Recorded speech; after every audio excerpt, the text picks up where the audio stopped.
अस्सलाम वालेकुम नाजरीन, वेलकम टू शारा दस्तूर। मैं हूं मोना आलम। तमाम देखने वालों को वार्म वेलकम। नाजरीन, आज मच अवेटेड असेंबली का जो इजलास था वो समन कर लिया गया है स्पीकर कौमी असेंबली जनाब असद कैसर की तरफ से, और इसके हवाले से पहले ही नोटिफाई करा दिया गया था कि आज से ऑनवर्ड्स जो अपोजिशन ने रिक्विजिट किया था नो कॉन्फिडेंस के लिए इजलास वो शुरू हुआ। लेकिन नाजरीन, क्योंकि ये एक रिवायत है हमेशा से कौमी असेंबली की कि जब भी किसी रुकन का इंतकाल होता है तो जो पहला दिन होता है इजलास का वो फातिहा ख्वानी के बाद फौरी तौर पर मुलतवी कर दिया जाता है और फिर अगले इजलास से जो पूरे हाउस का दीगर जो प्लान है या एजेंडा है उसको टेकअप किया जाता है। इसी रिवायत से अबाइड करते हुए नाजरीन, आज भी हमने देखा कि फानी के बाद इस इजलास को मंडे तक के लिए मुलतवी कर दिया गया। इसके ऊपर अपोजिशन ने बड़ा सख्त रिएक्ट किया और उन्होंने कहा कि ये एक दफ़ा फिर इजलास में ताख़ीर डालने के लिए ये एक हुकूमत की तरफ से एक प्लान है और इसी के तहत इस इजलास को आगे मुलतवी किया गया है, क्योंकि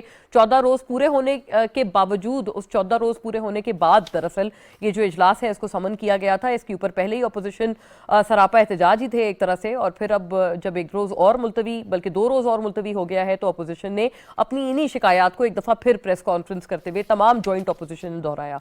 साथ साथ नाज़रीन, वज़ीर आज़म इमरान खान ने भी आज खासा मसरूफ दिन गुजारा और आज उन्होंने मानसहरा में जलसे से खिताब किया। उन्होंने इस खिताब में एक दफ़ा फिर, और इजलास में अटेंडेंस आज भी हमने देखा कि काफ़ी अच्छी रही, क्योंकि जब से ये सिलसिला शुरू हुआ है वज़ीर आज़म इमरान खान ने एक अवामी राब्ता मुहिम का आगाज़ किया है। आज भी अटेंडेंस अच्छी रही, हेल्दी रही, और इसको एक तरह से जो हम कल्मिनेट होता हुआ देखेंगे वो 27 तारीख के जलसे में देखेंगे, जो कि यहाँ इस्लामाबाद में, पहले उसका जो वेन्यू था वो डी चौक था, अब उसको परेड ग्राउंड कर दिया गया है। तो अब बताया ये जा रहा है और पीटीआई चाहते हैं कि तमाम मुल्क भर से इसमें उनके लोग आएँ और तारीख का सबसे बड़ा जलसा हो जिसका वो इनेकाद करें। ऑब्वियसली नाजरीन, जहाँ तक सिग्नलिंग का ताल्लुक है तो ये तो सिग्नल एक तो अपोजिशन को दिया जा रहा है हुकूमत की तरफ से नो कॉन्फिडेंस वोट के होते हुए, और दूसरा सिग्नल जो दिया जा रहा है वो उनकी अपने इत्तेहादी जमातों को, मुनहरिफ अरकान को दिया जा रहा है कि अवाम उनके साथ है। ऐसे में नाजरीन, मुनहरिफ अरकान की जो अपनी एक सियासत है वो हम लोग देख रहे हैं, क्योंकि आर्टिकल 63A की मजीद तशरीह के लिए सुप्रीम कोर्ट का रुख किया गया है। सुप्रीम कोर्ट में के इसमें मुख्तलिफ रिमार्क सामने आए हैं और अब एक बात तो बड़ा कैटेगोरिकली सामने आ रही है, वो ये है कि 63A का जो इतलाक है वो वोट दायर करने के बाद होगा और वोट से पहले नहीं होगा, जैसे कि हुकूमत चाहते थे। दूसरी तरफ नाजरीन, एक तो 27 तारीख का हुकूमत का या पीटीआई का जलसा है, वहीं पर दूसरी तरफ अपोजिशन भी पीछे नहीं है। अपोजिशन ने भी महंगाई मुकाओ मार्च का ऐलान किया है। बिलखुसूस नून लीग ने, मौलाना फजलुर रहमान साहब ने भी अपने कारकुनान को कहा है कि वो रुख करें इस्लामाबाद का, और दूसरी तरफ पीपल्स पार्टी भी उसी तरह से हर जगह पर मौजूद होते हैं हुकूमत को टफ टाइम देने के लिए। महंगाई मुकाओ मार्च की भी अगर बिलखुसूस बात कर लें तो उसका बाकायदा जो आगाज़ है वो कल से होगा, लेकिन आगाज़ से पहले आज मरियम नवाज साहिबा ने भी एक मीडिया टॉक की, एक प्रेस टॉक उन्होंने की, और उसमें भी उन्होंने यही कहा है कि दरअसल तो वज़ीर आज़म इमरान खान NRO मांग रहे हैं अवाम से और अपोजिशन से। इंटरेस्टिंग नाजरीन, एक जो आपस में बयानबाजी है वो नज़र आ रही है दोनों एतराफ़ से, लेकिन अगर हम ग्राउंड रियलिटी या नंबर्स की बात करें तो उस एतबार से एक तो एलाइज का जो रोल है वो बहुत इंपॉर्टेंट होगा। मुनहरिफ अरकान पर 63 का इतलाक कब होगा, कितनी मुद्दत के लिए होगा, ये तमाम चीज़ें भी बड़ी इंपॉर्टेंट है। ऑल्दो इसमें सुप्रीम कोर्ट ने कैटेगोरिकली ये कहा है कि प्री एम्प्टिवली तो इसका इतलाक शायद नहीं हो पाएगा, जो कि हुकूमत चाह रहे थे, और वोट कास्ट कर पाएंगे मुनहरिफ अरकान अगर वो अपोजिशन के पलड़े में अपना वोट डालना चाहते हैं। दूसरी तरफ इत्तेहादियों की नाजरीन जहां तक बात है, अभी तक इत्तेहादी फैसला क्यों नहीं कर पाए हैं, ये एक बड़ा जरूरी सवाल है जो हम उठाना चाहते हैं। कुछ खबरें आ रही हैं कि MQM और पीपल्स पार्टी के जो आपस में मुआहदे हैं या अग्रीमेंट्स हैं वो काफी हद तक तय हो चुके हैं, लेकिन MQM की तरफ से भी मिक्स्ड बयानात आ रहे हैं। एक तरफ MQM कह रहे हैं कि उनको रिटन में चाहिए मुआहदा, लेकिन दूसरी तरफ आज वफाकी वजीर जनाब अमीनुल हक ये कहते हुए नजर आए कि हम अपनी सरकारी गाड़ियों में और झंडे वाली गाड़ियों में आए हैं, तो इसका यही मतलब है कि अभी भी हम वजारतों का हिस्सा हैं और हुकूमत का हम हिस्सा हैं, लेकिन फैसला उन्होंने अभी तक नहीं किया है। काफ लीग का जहां तक सवाल है तो आज ये इत्तलात कुछ जरूर मौजूद थी कि नवाज शरीफ साहब ने ये कहा है कि काफ लीग से कतन भी चीफ मिनिस्टर पंजाब वो कबूल नहीं करेंगे। क्या इससे बहुत बड़ा एक असर पड़ने वाला है काफ लीग के फैसले पर जो वो करना चाहते हैं, इसके ऊपर भी बात करेंगे, और अपोजिशन के अपने रैंक्स में क्या उस तरह की हम आहंगी मौजूद है, इसके ऊपर भी बात रहेगी, क्योंकि बिलावल साहब ने कहा है कि वो पीडीएम का हिस्सा नहीं है। नून लीग अलग से अपना महंगाई के हवाले से मार्च कर रहे हैं, और यहाँ पर भी हमें इनकी जो आपस में एक हम-आहंगी है या तालमेल है वो उस तरह से नजर नहीं आ रहा कि ये तमाम इकट्ठे होकर इसको आगे बढ़ाएं। तमाम पहलुओं पर बात करने के लिए मेरे साथ बहुत पर्टिनेंट गेस्ट पैनल मौजूद है। मैं फौरी तौर पर उनका रुख करती हूँ। सेनेटर इंजीनियर रुखसाना जुबैरी मुझे यहाँ स्टूडियोज में ज्वाइन कर रही हैं, पाकिस्तान पीपल्स पार्टी की नुमाइंदगी करते हुए। स्टॉलवर्ट हैं आप अपनी जमात की, बहुत शुक्रिया आपका सेनेटर साहिबा। और नाजरीन, हमारे साथ जनाब लालचंद माल्ही साहब हैं, कौमी असम्बली के रुकन हैं पाकिस्तान तहरीक इंसाफ से और पार्लिमानी सेक्रेटरी भी हैं आप। बहुत शुक्रिया आपका लालचंद साहब आपकी तशरीफ आवरी के लिए। मुझे स्काइप पर ज्वाइन कर रही हैं जनाब महर तारड़ साहिबा, एनालिस्ट हैं, जर्नलिस्ट हैं, और आपका तज्जिया तबसरा इन तमाम उमूर पे हम हासिल करेंगे। बहुत शुक्रिया आपका महर साहिबा। और शॉर्टली मुझे फ़ोन लाइन पर ज्वाइन करेंगे डॉक्टर तारिक फजल चौधरी, PMLN के स्टॉलवर्ट, और अपनी नुमाइंदगी अपने जमात के पर्सपेक्टिव के हिसाब से रखेंगे।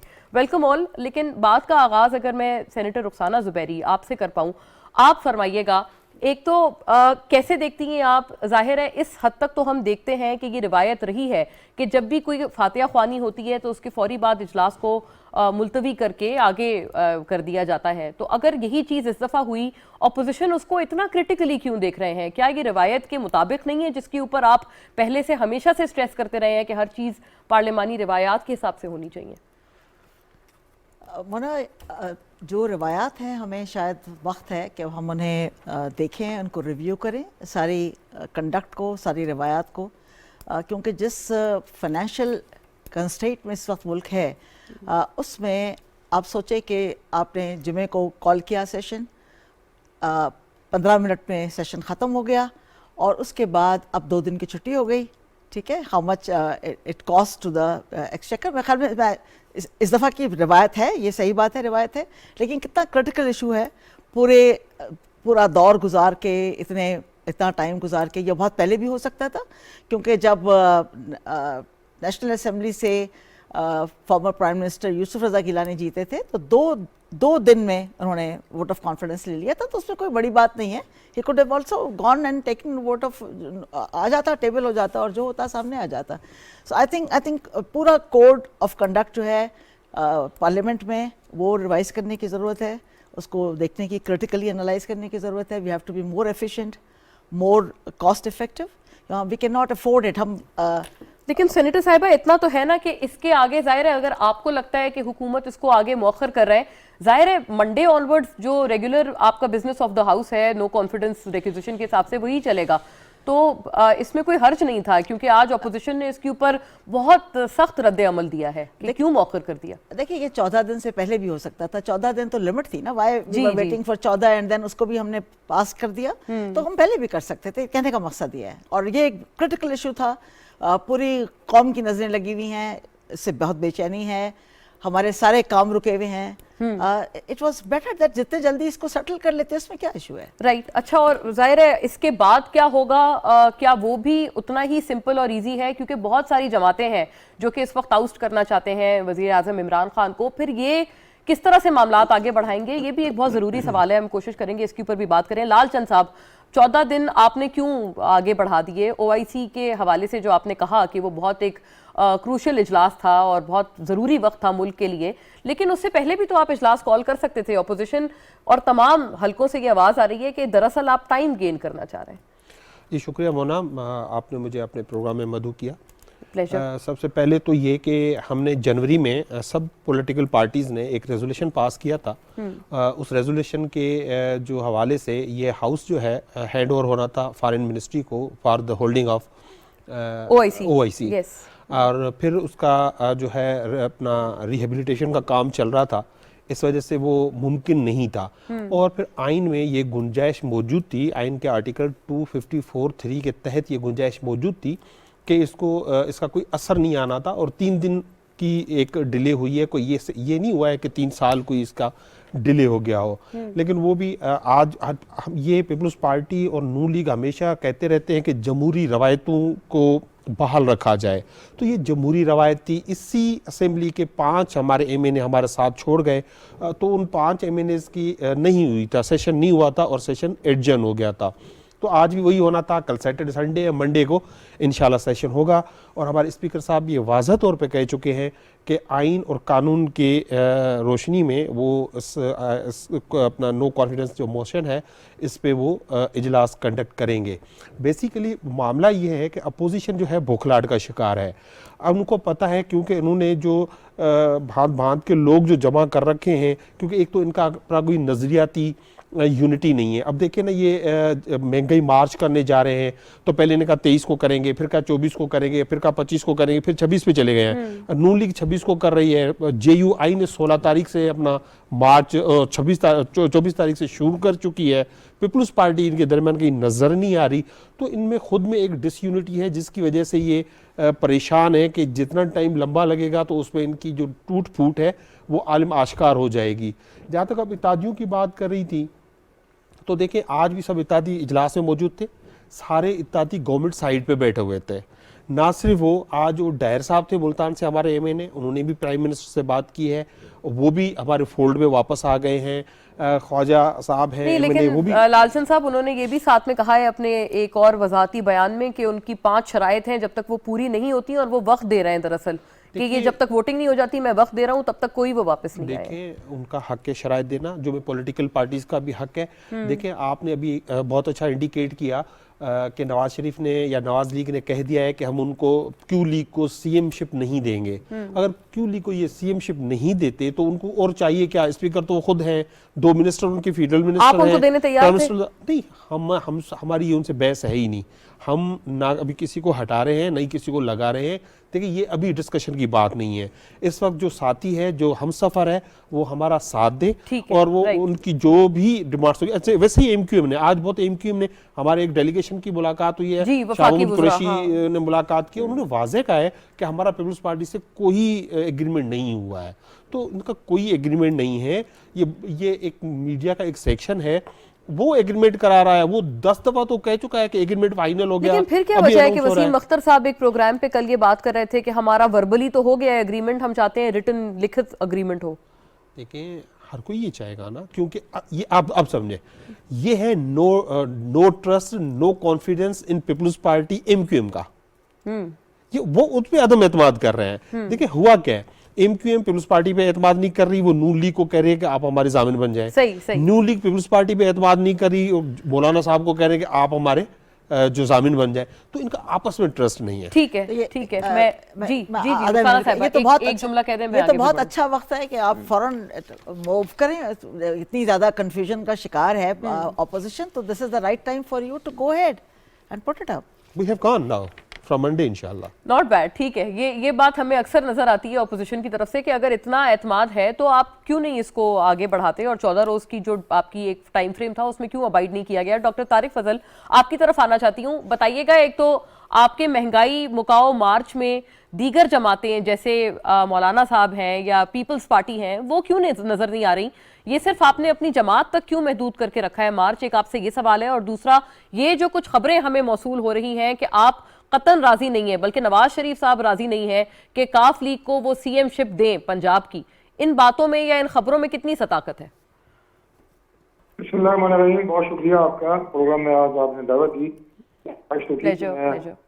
आप स्टूडियो में हाजिर हो के आपसे जी इंशाल्लाह हमें इंतजार रहेगा कि अगली दफा आपके साथ यहाँ पर हमारी नशिस्त रहे। स्टूडियो आऊंगा जी। देखिए पहला जो आपने सवाल किया है, PDM में जितनी भी शामिल जमातें हैं और जिन जमातों की सपोर्ट PDM के साथ है, जिनमें पाकिस्तान पीपल्स पार्टी है, ANP है, वो सारे इस लॉन्ग मार्च का हिस्सा हैं। या जो हमारा जलसा होने जा रहा है, बहुत बड़ा अवामी इज्तिमा 28 मार्च को, वो सारे इसका हिस्सा है। इंतजाम तकसीम किए जाते हैं। अब यहाँ पे इस्लामाबाद में जो मेजबानी के प्राइज हैं उनमें मुसन्निफीन जो है वो अपना ज्यादा किरदार अदा कर रही है। JUI वो भी अपना एक मरकजी किरदार अदा कर रहे हैं। बाकी जमातें सारी इसमें मदऊ हैं। और 28 को इंशाल्लाह ताला जो मैंने कहा कि इस्लामाबाद की तारीख का एक तारीख साज या सबसे बड़ा इज्तिमा होने जा रहा है, उसमें अपोजिशन की जमातों के तमाम सरबराहान, जिनमें मौलाना फजल रहमान साहब, मियां शहबाज शरीफ साहब, उसके अलावा बिलावल भुट्टो जरदारी साहब और महमूद खान चकजई साहब, आफ्ताब शेरपाव साहब, दीगर सारे सरबराह जो है वो उसमें शरीक होंगे।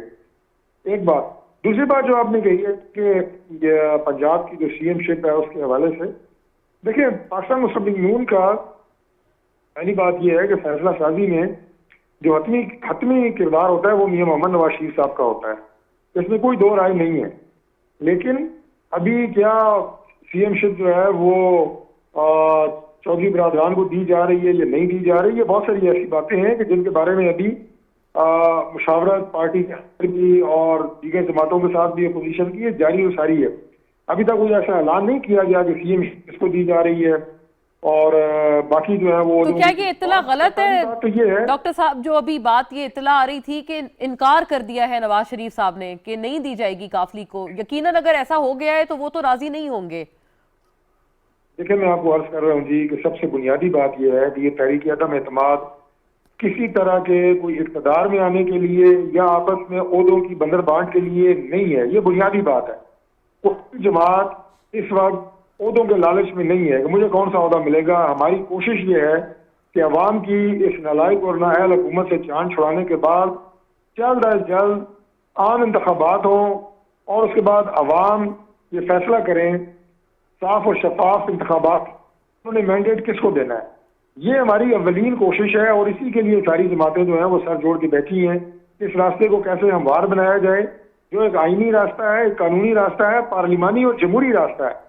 इसके ऊपर जो तकारीर और जो रद्द-ए-अमल गवर्नमेंट के तर्जुमानों की तरफ से आ रहा है वो बहुत हैरानकुन है और अफसोसनाक है कि वो इस तरह के बयानात, ज़ाती हमले इदारों पे जो पीडीएम की लीडरशिप है उस पे वो आपको देखने को मिल रहे हैं, मीडिया पे भी और सोशल मीडिया के ऊपर भी। और खुद जो वज़ीर-ए-आज़म साहब हैं जो बयानात दे रहे हैं, जिन अलकाबात से वो अपोजिशन लीडर्स को नवाज रहे हैं, ये पाकिस्तान की तारीख में शायद इस तरह कभी नहीं हुआ। अगर आपके पास अक्सरियत है जो अक्सर क्लेम करते हैं गवर्नमेंट के तमाम तर्जुमान, तो फिर हमारी उनसे दस्त बदस्ता गुजारिश है कि आप स्पोर्ट्समैन स्पिरिट का मुजाहरा करें। आप अपना जो मुकर्रर वक्त है तौर पे असेंबली के अंदर उसके तहत असेंबली का इजलास बुलाएं और काउंटिंग कराएं और एक ग्रेसफुल तरीके से, वफादार तरीके से इस मामले को लेकर चलें। जुल्फकार अली भुट्टो साहब को एक जिसको आज सब कहते हैं कि जुडिशियल मर्डर है, उन्हें फांसी पे लटका दिया गया, लेकिन वो उस दुनिया से भी गए तो ग्रेस के साथ। वो खुदा न खास्ता कोई पीटीआई के किसी लीडर को या इमरान खान को फांसी पे नहीं लटका रहा। एक आईनी अमल होने जा रहा है, जमहूरी अमल असेंबली के अंदर होने जा रहा है, इसको मुकम्मल करें ग्रेस के साथ, सही। साथ। इस तरह लेकिन आपने एक बड़ी मायने खेज बात जरूर हमें बताई है और आपकी आप को फलाह कह के तो ये तो कोई तरीका नहीं है। सही, फेयर इनफ। आपने लेकिन एक मायने खेज एक बयान जरूर इसमें दिया है। आपने कहा है कि जल्द इंतखाबात की तरफ जाएंगे, तो गोया ये कि ये जो सीएम शिप का सवाल था, तो ये सवाल ही फिर एक तरह से गलत है ना, क्योंकि अगर आम इंतखाबात आप ऐलान कर देंगे मुल्क में तो फिर तो कोई काफ लीग, अगर मैं बोलूं इन दिस पर्टिकुलर कॉन्टेक्स्ट, वो तो आपसे फिर मांग ही नहीं सकते हैं ना कि सीएम शिप दें या ना दें। वो फिर सवाल ही थोड़ा सा गलत हो गया।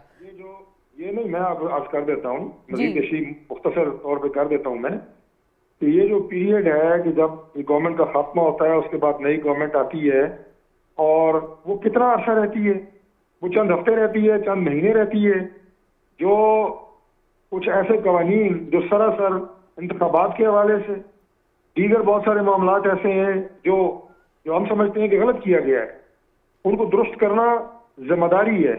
उसके बाद कुछ ऐसे इकदाम जिनसे आवाम को नजर आए कि कुछ हमारी जिंदगी में कोई आसानी पैदा हो रही है।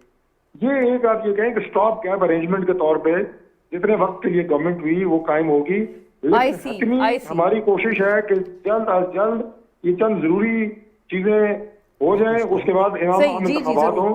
ये मेन टारगेट वो है। फिर ये आपने एक वजाहत कर दी है, यानी कि ये कि सीएम शिप का जो सवाल है जो हमने इब्तिदाई तौर पर किया था वो अभी भी वैलिड है, वो उस इंटरिम टाइम के लिए। आपका क्विक एक जवाब आ जाए लालचंद साहब, इस पे क्विक एक रिस्पॉन्ड कर दें, मैंने मेहर साहिबा की तरफ बढ़ना है। फिर बस मैं सिर्फ ये कहना चाह रहा हूँ, ये नवाज लीग की यकीनी तौर पे ख्वाहिश है कि फौरी तौर पे इलेक्शन हो, क्योंकि इनको लूज करने के लिए कुछ नहीं है। बाकी जिनके पीछे ये लगे हुए हैं वो तो सब स्टेक होल्डर है। पीपल्स पार्टी स्टेक होल्डर है, उनके पास प्रोविंस है, MQM जो है वो भी सेंटर में शेयर होल्डर है, क्यू लीग जो है वो पावर में है और सारी पार्टी बाप जो है पावर में है। इनके पल्ले कुछ है नहीं, तो ये चाह रहे हैं तो फौरन ही कुछ हो जाए जिसमें हमें कुछ मिले। तो ये मैं रुखसाना साहिबा से पूछूंगी, आपका ये ख्याल है कि तमाम अपोजिशन इस पे मुत्तफिक नहीं है जो अभी तारिक फजल साहब कह रहे हैं कि जल्द इंतखाबात क्यों होंगे जब उनके पास सब कुछ है ऑलरेडी, वो पावर में है, उनके पास एक शेयर है पावर का, क्योंकि ये नून लीग की ख्वाहिश तो ठीक है, क्योंकि उनके पास कुछ है नहीं ठीक है, ना। ये पूछने वाली बात है, ये आपकी इस लॉजिक से तो सही है, ये वाली बात हम कह सकते हैं, लेकिन ये कि अब दूसरे उनसे भी पूछते हैं कि क्या वाकईतन ऐसा है। मेहर तारड़ साहिबा, उससे पहले आपकी तरफ हम आए, जरा आपने सबको सुना है, अब बताइएगा ये जो हो रहा है इसके ऊपर बैनुल-अक़वामी सतह पर आप क्योंकि बहुत रिपोर्ट करती हैं, एनालाइज करती हैं बैनुल-अक़वामी मीडिया के लिए, कैसा देखा जा रहा है इस पूरी चीज़ को और इस तमाम तर इस सूरत हाल को जो कि पाकिस्तान में चल रही है, और आपका क्या ख्याल है कि क्या वाकईतन नंबर्स कमज़ोर है हुकूमत के पास? Thank you Mona for having me on the show. पहले मैं क्लियर कर Pleasure, दूं कि pleasure. सो सिंस मैं जर्नलिस्ट नहीं हूँ तो रिपोर्ट नहीं करती, मैं अपने ओपिनियंस देती जी जी हूँ। Correct. As a media I want this to be clear beginning के मैं नहीं हूँ। तो but I am not a journalist at the moment, और काफ़ी अरसे से नहीं हूँ।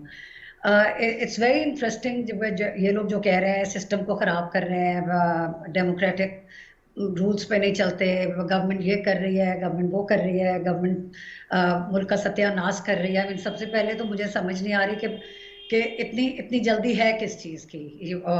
अगर लोगों को आपने रिलीफ पहुंचाना है, महंगाई बहुत ज़्यादा है पूरी दुनिया में, पाकिस्तान में भी है, कॉन्स्टेंटली गवर्नमेंट, एक तो होता है ना कि गवर्नमेंट कंसर्न ना हो। एज अ मैं एक सिटीजन के तौर पे बोल रही हूँ कि वो या तो होता कि ये गवर्नमेंट कंसर्न ना होती, किसी दिन उन्होंने इसकी तरफ अटेंशन ना दी होती, वो क्या कर सके और क्या नहीं कर सके that is besides the point.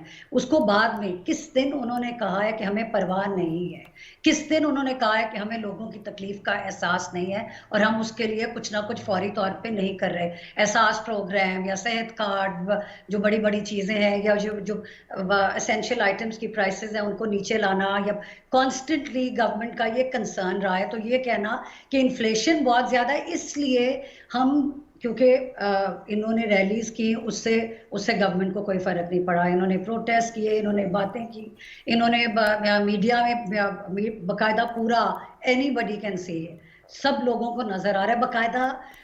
वो अंसार अब्बासी साहब हैं जो कि इमरान खान के खिलाफ हमेशा बोलते हैं, वो मीडिया के बायस्ड होने के बारे में बहुत ज़्यादा कमेंट्री कर रहे हैं आजकल कि ये जो मीडिया जो बीच में रोल प्ले कर रहा है। बट चलें, ये तो इनके पर्सनल मैटर्स है, मैं इस पे कमेंट नहीं करना चाहती।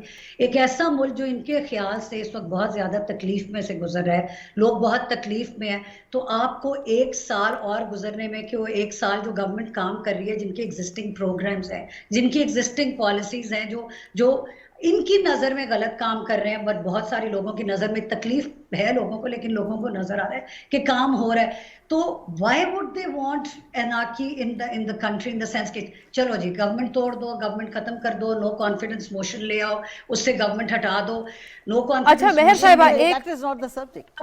कंट्रोवर्शियल है, sorry let me finish this.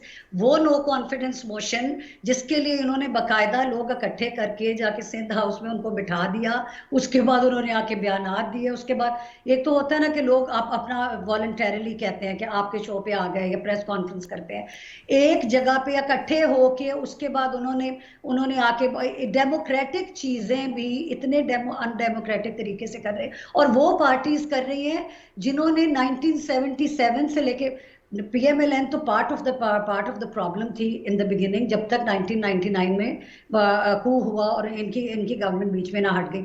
2012 में जब यूसुफ रजा गिलानी को हटाया गया तो नवाज शरीफ साहब का बयान निकाल के देखें कि बहुत अच्छा हुआ है, इनको बड़ी जल्दी निकाल देना चाहिए था, इनको सुप्रीम कोर्ट का हुक्म मान लेना चाहिए था, और बेसिकली कि उनका डिसमिसल बड़ी अच्छी बात। हमारे जैसे लोग जो डेमोक्रेसी को वाकई मानते हैं, हम नवाब बेनज़ीर भुट्टो की 2 गवर्नमेंट्स का टूटना, यूसुफ रजा गिलानी की डिसमिसल, नवाज शरीफ की गवर्नमेंट्स का टूटना, उनका 2017 में, उन सबको गलत मानते हैं। हम मानते हैं कि हर गवर्नमेंट को 5 साल पूरे करने चाहिए और उसके बाद प्राइम मिनिस्टर को। ये नो कॉन्फिडेंस मोशन अगर तरीके से आता, डेमोक्रेटिक तरीके से आता, वो फर्क बात है। और दूसरा बस वही एक OIC का समिट, अगर आप 45-50। अच्छा मेहर साहिबा, ये बताइए आपने कहा अगर डेमोक्रेटिक तरीके से आता, ऑपोजिशन तो कह रहे हैं कि यही डेमोक्रेटिक तरीका है किसी भी वजीर आजम को घर भेजने के लिए, ये दुनिया भर में होता है, इसमें अनडेमोक्रेटिक क्या नजर आ रहा है आपको? डेमोक्रेटिक तरीका the buying the so called buying of the people they are calling dissidents, उन लोगों को अगर आप पैसे नहीं दे रहे, मैं तो उस तरह के I would never accuse anybody of taking money, ना मेरे पास उसका कोई सबूत है ना मैं कहूंगी, लेकिन वो आके खुद कह रहे हैं हम फलां की टिकट पे लड़ेंगे, हम फलां की टिकट पे आगे आएंगे, this is also form of payment. वो भी ठीक है, ये भी हो सकता है, मुझे हो सकता है डेमोक्रेटिक नॉर्म्स का ना पता हो सकता है दुनिया की हर जगह पे होता हो कि जी आप दूसरी पार्टी की सीटों इलेक्टेड रिप्रेजेंटेटिव्स को कहते हो कि हम आपको ये देंगे तो आप इसलिए एक साल से पहले चले जाए, उस चीज को भी छोड़ दें, चले बिल्कुल डेमोक्रेटिक, ये सब कुछ डेमोक्रेटिक करें। What I don't understand is कि ये ओआईसी की मीटिंग है, 50 मुल्कों के लोग आ रहे हैं, फॉरेन ऑफिस ने पता नहीं कितने महीनों से उन सबको इन्विटेशंस दिए होंगे, उसके बाद आपने उन सबका टाइम इकट्ठा करना होता है, वो आपको RSVP करते हैं, आप पूरी प्लानिंग करते हो। उन्होंने तो नहीं था सोचा ना कि कुछ 3 महीने 4 महीने 6 महीने पहले कि जब हम इस डेट पे ये मीटिंग करेंगे तो उससे पहले हमारे सर के ऊपर ये मुसीबत आ जाएगी और हमें फौरी तौर पे ये करना पड़ेगा। जैसे ही OIC का समिट खत्म हुआ है तो साथ ही ये हो गया, ये इजलास हो गया। अब आप खुद कह रही हैं कि इट्स अ नॉर्म कि किसी की फौतगी के बाद ये कैंसिलेशन पोस्टपोनमेंट होती है। What I am trying to say इसके सिस्टम ठीक करने की बात करने वाले लोग कॉन्स्टेंटली वो चीजें कर रहे हैं। राइट। तो मेहर साहिबा, आपको पुराना दूसरा आर्गुमेंट आप ऑपोजिशन का नहीं मान रही हैं, जो वो कह रहे थे कि OIC के पहले आप रख सकते थे, इसको इजलास को बुला सकते थे।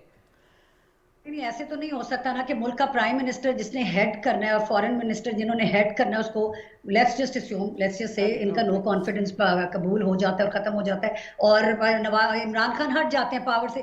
उन लोगों को क्या कह कि हमने आपको इनवाइट कर लिया लेकिन अब हम गवर्नमेंट में से निकल गए। तो ये सारे जो इतने इंपॉर्टेंट इश्यूज हैं, पैलेस्टाइन का, कश्मीर का, अफगानिस्तान का, ठीक है, यानी कि ये कि आपका ये पॉइंट है कि वो एक मायूब चीज होती, वो अजीब लगता, ऑड लगता कि अगर इस तरह की चीज कोई सक्सेसफुल हो जाती। ठीक है, एक लास्ट बात जबान के बारे में जो ये बातें करते, मुझे इमरान खान साहब से शुरू होके हर उस लीडर की उस यूज ऑफ लैंग्वेज, और मैं वो अपनी राइटिंग में भी लिख चुकी हूँ, ट्वीट भी कर चुकी हूँ, लेकिन टीवी पर इनकी मेन लीडरशिप इमरान खान साहब की बेगम साहिबा के बारे में जो अल्फाज इस्तेमाल करते हैं उसके बारे में इनका कोई कमेंट आज तक नहीं आया।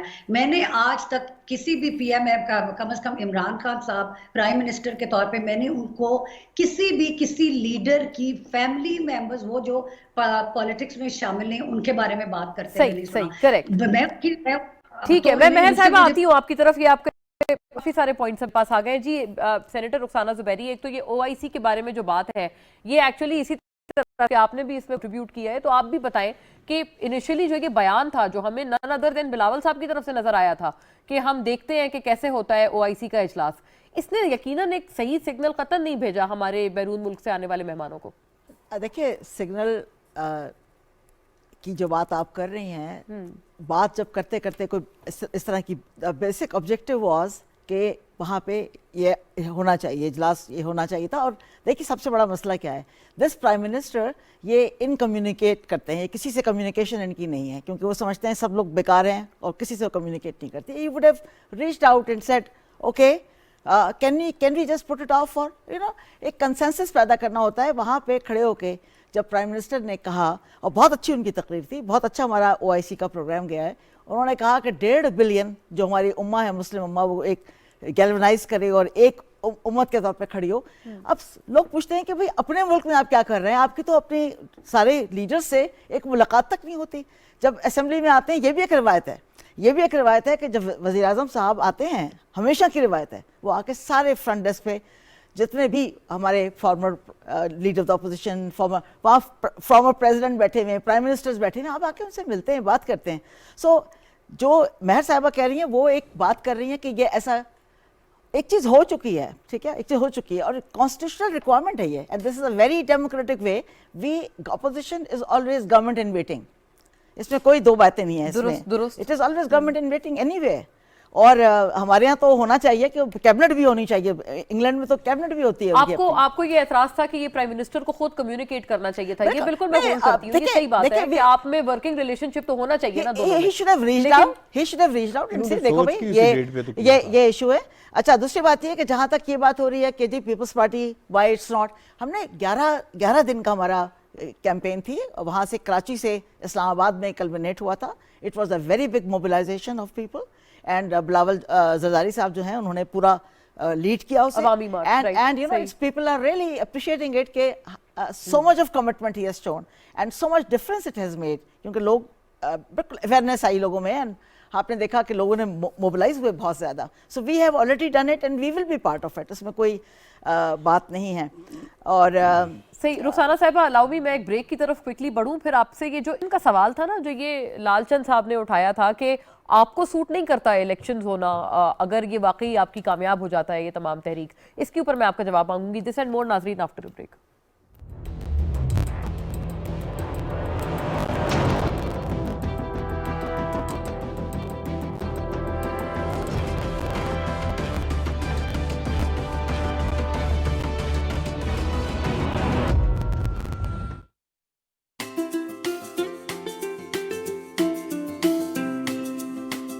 ओ नदियाँ पार पार करके टुकड़े चार चार करके वो चली कहीं दूर कहीं।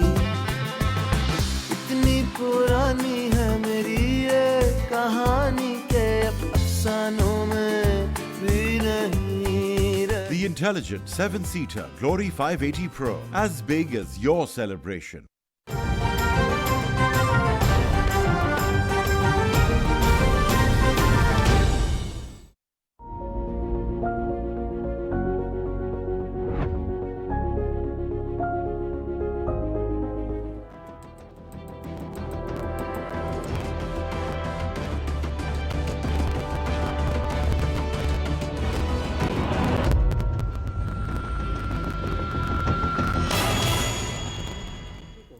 जी वेलकम बैक नाजरीन। रुखसाना साहिबा, आप मुकम्मल कीजिएगा ब्रेक से पहले जो एक बात आप फरमा रही थी, और साथ उसमें ऐड ऑन ये करें कि इलेक्शंस क्या आप नहीं चाहते हैं कि फौरी तौर पर हो जाए अगर आपकी ये तहरीक कामयाब हो जाती है, जैसे लालचंद साहब सजेस्ट कर रहे हैं कि आपको सूट नहीं करता, आपके पास है ऑलरेडी सिंध हुकूमत। Before I respond to Lalchand साहब, जो हमारी पार्टी के तर्जुमान, अपोजिशन पार्टी के तर्जुमान होकर वो बात कर रहे हैं, देखिए ओआईसी का जो उन्होंने जिस तरह बात की है, ओआईसी जो है वो पाकिस्तान पीपल्स पार्टी का कंट्रीब्यूशन शुरू से है। जब ओआईसी बन रही थी 69-70 में, उस वक्त जुल्फ़िकार अली भुट्टो साहब शहीद, वो he was a foreign minister of the country and he was the linchpin. उन्होंने सारा, उनकी बहुत एफर्ट्स थी इसमें, उन्होंने मुस्लिम उम्मा को जगाया बिल्कुल, और बिल्कुल। उनको कहा कि अपने पेट्रोल को use it for your economic gains and all that. उसके बाद फिर पाकिस्तान में लाहौर में जो इस्लामिक कॉन्फ्रेंस हुई और जिसमें सारे हेड ऑफ द स्टेट्स आए और सब हुआ, which was a very big event. तो उसके बाद continuing with that Benazir Bhutto साहब ने कंटिन्यू किया उस पॉलिसी को पीपल्स पार्टी की। उसके बाद प्रेसिडेंट जरदारी 2008 में यूनाइटेड नेशंस में उन्होंने बहुत स्ट्रांगली इसको सपोर्ट किया और कहा कि इस्लामोफोबिया को आप क्रिमिनलाइज करें, लीगल इंटरनेशनल लॉ होना चाहिए ताकि किसी भी मजहब के खिलाफ कोई बात ना कर सके। People have no right to talk about any religion, ठीक है, चाहे कोई भी रिलीजन हो, तो we have to coexist और हमें रिस्पेक्ट करना है रिलीजन का। उसके बाद 2012 में दोबारा उन्होंने बहुत स्ट्रॉन्ग इसको लिया। तो पीपल्स पार्टी की तो लेकिन रुखसाना साहिबा, इसीलिए आपको ये लोग कहते थे कि इतने, जब जाहिर है जुल्फिकार अली भुट्टो के तो इवन ओपोनेंट्स ये बात मानते हैं कि उनका ओआईसी में जो ब्रेव स्टैंड था वो आज तक हमारे लिए रीसाउंडिंग है। बिलावल साहब फिर आउट ऑफ ऑल पीपल ये कह रहे हैं कि ओआईसी इजलास हम देखते हैं कैसे हो। It was some slip off, you know, और उसकी फौरन बात तो वो आ गए ना, उन्होंने फौरन अपने सारे सीनियर्स को बिठाया, कहा कि भाई immediately he came back and said we welcome them.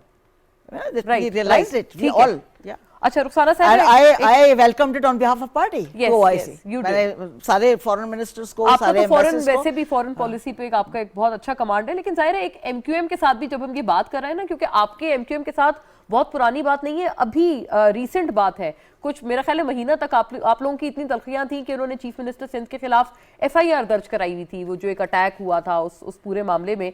तो हैविंग लेकिन ऑल दैट बैगेज, क्या अब आपके ताल्लुकात उनसे इस हद तक हो गए कि आप उनसे मुआहिदा करें कोई? देखिए जब बैठ के आप आप बात करते हैं, कम्युनिकेट करते हैं, तो मसले हल होते हैं। Why you have United Nations, why you had OIC। जब आप बैठ के बात करते हैं तो फिर आप एक दूसरे का पॉइंट ऑफ व्यू समझते हैं और फिर सही, यही मसले हल होते हैं। एग्जाम्पल फिर अपने लिए हुकूमत भी यूज करते हैं जब आप उनको कहते हैं कि वो अपने पुराने दुश्मनों के साथ या जिनके बारे में दुश्मन की बात नहीं है। हम एक देखिए, हम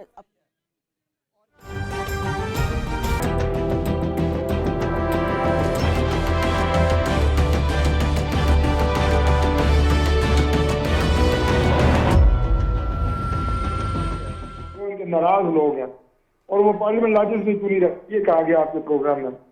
मुझे ये बताएं कि आपने जब उन्होंने गिले शिकवे किए कि जनाब हमारे ये गिले हैं हमें इमरान खान साहब से, आपने हमारे काम नहीं किए, हमारे तो पूरे नहीं उतरे, वादे आपने बहुत किए थे, कर कुछ सके नहीं, उसके नतीजे में क्या हुआ? उसके नतीजे में उनके घरों पे हमले कराए गए, खातून मेंबर समेत टीवी पे वो मनाजिर पूरी कौम ने देखे। जी जी बिल्कुल बिल्कुल, वो हमले यकीनन काबिले मजम्मत है। घर वालों का तो लाहौर वाले घर में, लाहौर उनके घर में 2 उनकी बच्चियां वो मौजूद हैं और उनके बिस्तरों के ऊपर पीटीआई के जनाब लोग चढ़े हुए हैं और गेटों पे चढ़े हुए हैं और जनाब नारे लगा रहे हैं, लोटे फेंक रहे हैं, मोटरसाइकिलों को आग लगा रहे हैं। यार को कोफे खुदा करे। फिर इमरान खान साहब ऊपर से फरमाते हैं कि इनके बच्चों से शादियां कोई नहीं करेगा, इनके बच्चों को स्कूलों में हरासान किया जाएगा। इससे बड़ी मैं समझता हूँ कि वायलेंस प्रोवोक करना, इश्तियाल अंगेजी को प्रमोट करना, ये मुल्क का प्राइम मिनिस्टर कर रहा है। ये कभी आपने देखा है किसी मॉब को आप दें कि आप फलां के बच्चों को हरासान करें, फलां के घरों में हमले करें और कह रहे हैं उन्हें मसला क्या है, वो बाहर क्यों नहीं आते? वो अगर लॉजिक में आके रहे तो आप उनके दरवाजे तोड़ के उनके दरवाजों के उनके लॉजिक के अंदर घुस जाएं। ये तो हालात है पीटीआई के कल्चर के। और ये मैं नहीं कह रहा, ये आपके टीवी के ऊपर जो मनाजिर पूरी कौम ने देखे हैं, क्या वो ढके छुपे हैं? क्या लोगों को नहीं पता कि उनको क्या क्या गालियां और गलीज तरीन गालियां उनको पड़ रही हैं? लेकिन तारिक फजल साहब एक ये भी बात बताइएगा, सिर्फ 1 साल पहले की बात है, मरियम नवाज साहिबा ट्वीट करके कह चुकी हैं कि नोटों की कोई जगह नहीं है सियासत में हमारे। तो अगर इनकी जमात से, जाहिर है एक तो ये बात होती है ना कि आप इलेक्शन से पहले कोई जमात आप ज्वाइन कर लें, अपनी जमात या अपनी जो भी पार्टी है वो तब्दील कर लें, किसी और के टिकट के ऊपर आप इलेक्शन कंटेस्ट करें, वो एक अलग बात है। लेकिन फ्लोर क्रॉसिंग का जहां तक ताल्लुक है, आप लोगों ने तो हमेशा डिनाउंस किया है फ्लोर क्रॉसिंग को, तो अब ये आपके तकाजे क्यों तब्दील हुए हुए नजर आ रहे हैं? लेकिन बात यह है कि जहां तक फ्लोर क्रॉसिंग का ताल्लुक है, हमारे मुल्क आईन इस सिलसिले में बड़ा वाज़ेह है। अगर कोई भी शख्स वज़ीर आज़म की वोट पे पार्टी हिदायत के मुताबिक काम नहीं करेगा या वोट नहीं देगा तो उसके खिलाफ कार्रवाई होगी। वो कार्रवाई इलेक्शन कमीशन करेगा और ये आइन में दर्ज है। पहली बात ये है। दूसरी बात यह है कि ना हमारा जमहूरी निज़ाम बरतानिया से ज्यादा मजबूत, ना हमारा अदालती निज़ाम बरतानिया से ज्यादा मजबूत है। वो मदर ऑफ ऑल डेमोक्रेसीज है। वहां पे एक रुकन पार्लियामेंट को मुकम्मल इजाजत है कि वो अपनी पार्टी लीडरशिप की हिदायत के खिलाफ अपनी मर्जी से वोट दे सकता है। कमेंट करना चाहूंगा, ये वो आगे सिस्टम है। लेकिन चले, मैं कहता हूँ कि हाँ, हमारे आइन में ये बात 18वीं तरमीम के जैसे जब ये सेनेट के चेयरमैन के लिए आप लोग नो कॉन्फिडेंस लाए थे, उस वक्त जो आपकी तरफ के लोग थे जिन्होंने उनकी तरफ वोट डाला था, उनके हवाले से तो आपने कहा था आप इंक्वायरी करेंगे, सख्त एक्शन होगा, वो तमाम चीजें आपने अपने अरकान के ऊपर की थी, तो आप ये उनके ऊपर अप्लाई क्यों नहीं करते? मैं तो आपको अर्ज कर रहा हूँ, मैंने कब डिनाई किया? आपकी बात से मैं इत्तेफाक करता हूँ। मैंने कहा हमारे आइन में ये दर्ज है कि अगर ये पार्टी वायलेशन करेंगे तो उनके खिलाफ कार्रवाई होगी। ये बात उन मेंबरान को पता है। ठीक है, अगर वो उसके बावजूद भुगतने के लिए तैयार है तो उसमें नून लीग। वैसे ये वाली बात बड़ा एक अहम पॉइंट है कि उनको कॉन्सिक्वेंसेस पता है, अंजाम पता है, लेकिन फिर भी वो इस तरफ जा रहे हैं। तो जी लालचंद साहब, एक क्विकली आपके जुमले की जगह मेरे पास है, फिर मैं मेहर साहिबा की तरफ बढ़ती हूं। मैं सिर्फ ये ऐड करना चाहूँगा कि जिस तरह आपने भी सवाल पूछा, तो कल शहबाज शरीफ साहब का एक इंटरव्यू नशर हुआ था, उसमें शहबाज शरीफ साहब से पूछा गया कि आप ये पेट्रोल प्राइसेस कम करने के लिए क्या करेंगे, तो उन्होंने जवाब दिया ये तो इंटरनेशनल फिनोमेना है। बिल्कुल बिल्कुल, तो यही तो हम कह रहे थे, तो आप मानने के लिए तैयार नहीं थे। आप कह रहे थे नहीं, आप खुद महंगाई कर रहे हैं। जी, I do hold that फिर point, आप वो सब बात पॉलिटिकल जो वाकई अपोजिशन की सब पॉलिटिकल पार्टीज जो हैं, उन्होंने कल एक अपना प्रोग्राम जारी किया, कुव्वते अवाम, जिसमें वो वही सारी पुरानी जो है सारी चीजें डाल के कौम के सामने पेश कर दी हैं कि ये क्या क्या करेंगे, जो इनके बस में ही नहीं है। जो ये 35 साल में नहीं कर सके, जो हमसे ये 3 साल में मांग रहे थे, अब ये वही जो है पुराने अंगूर लेके आ गए हैं। जी मेहर साहिबा, ये बताइएगा, नाराज अरकान, एक दो सवाल आते हैं। एक तो उनकी फैमिलीज के हवाले से, वहां पर अगर हमले हो रहे हैं, उनको कोई भी मुआशरती प्रेशर के तहत लाया जा रहा है तो उनकी तो कोई गलती नहीं, आपका क्या ख्याल है इस पे? और दूसरा ये कि अंजाम सख्त तरीन जानते हैं ये मुनर्रिफ अरकान कि 63A को वायलेट करने से उनके खिलाफ क्या क्या हो सकता है, फिर भी वो इस नहज जा रहे हैं। बात यह कि ये सारे रूल्स इमरान खान साहब ने नहीं बनाए। पीपीपी और पीएमएलएन जो बेसिकली विक्टिम्स थे सिस्टम के, उनको प्रेसिडेंशियल ऑर्डर से हटाया गया, उनको कोर्ट्स के थ्रू हटाया गया, उनको मिलिट्री कूज के थ्रू हटाया गया। बेनज़ीर भुट्टो साहिबा और नवाज शरीफ साहब ने जो बहुत अच्छा काम किया था, they decided to strengthen democracy, और उन्होंने कहा कि हम गवर्नमेंट्स को हम एक दूसरे को सपोर्ट करेंगे, क्योंकि आई गेस दे अस्यूम कि they will be theirs will be the only two parties in power. तो उन्होंने कहा कि हम गवर्नमेंट्स को टाइम पूरा करने देंगे। हम तो इस चीज को सपोर्ट करते हैं। एज आई सेड, मैं पर्सनली मैंने तो हमेशा से अपोज किया है वो बेनज़ीर भुट्टो साहब, क्योंकि I was always a Bhutto supporter. I am still a Benazir Bhutto and Zulfikar Ali Bhutto supporter and a fan. मेरी तो चाइल्डहुड मेरी माँ सपोर्टर थी भुट्टो की, तो मैं भी हूँ, आज के दिन तक हूँ। पॉइंट सारा ये जो इमरान खान साहब ने जो कहा उनके बच्चों के रिश्ते नहीं होंगे, और वो ये बातें बिल्कुल नामुनासिब थी, उनको नहीं करनी चाहिए थी। मैं पीटीवी पे कह रही हूँ, नेशनल टीवी पे। But on the other hand problem ये है कि मरियम नवाज साहिबा की वो भी आपने बात कोट की है, उन्होंने कहा था कि हम उनके खिलाफ एक्शन लेंगे। And if I remember, okay I will be very honest, मेरी मेमोरी बहुत खराब है, try to Google the exact words, मुझे मिले नहीं है, आप शायद ढूंढ सकें। उन्होंने कहा था कि घेराव करें इन लोगों का, जिन्होंने जो कहा था, बिल्कुल कर रहे हैं। क्योंकि मैं I follow politics, I follow Maryam's politics too, because I do think she has a lot of potential, and so does Bilawal. अगर वो अपनी certain चीजें ठीक कर लेते हैं, in the long run I think both of them have great potential to be good leaders. But इनको जो हम करने वाली बात बिल्कुल गलत बात है। इनको ऑब्वियसली सिंध हाउस वैसे के लिए क्या ज़बान इस्तेमाल करती थी, लोगों के ऊपर हमले नहीं था करना चाहिए, बट कुछ लोगों की बदतमीजी को पूरी गवर्नमेंट की पॉलिसी बनाना ज्यादती है। आई डोंट थिंक कि गवर्नमेंट का उसमें, क्योंकि गवर्नमेंट को पता था कि आजकल की दुनिया में हर बंदे के हाथ में मोबाइल फोन है, वो कोई अंदर कोई आप बेचारे गरीब लोग तो थे नहीं ना, ये तो सारे कनेक्टेड लोग थे, उन्हें पता था कि ये बैकफायर कर जाएगा। राइट। मैं पूछूंगा तो नाराज हूं, मैं तो पूछे कि बेनज़ीर के लिए क्या कहते थे नवाज लीग वाले? जी लालचंद साहब ये कह रहे हैं कि नवाज शरीफ साहब और नून लीग जो एक जबान इस्तेमाल करते थे बेनज़ीर साहिबा के लिए, वो इतनी काबिल मज़म्मत है, इसमें कोई शक नहीं। जी नाजरीन, I will have to wind up on this note, मेरे पास वक्त इतना ही था, but very grateful to the ladies and gentleman. Senator Rukhsana Zubairi यहाँ मेरे साथ थी, लालचंद माली साहब, मेहर तारड़ साहिबा, डॉक्टर तारिक फजल चौधरी। आज के लिए इतना ही, अल्लाह हाफ़िज़।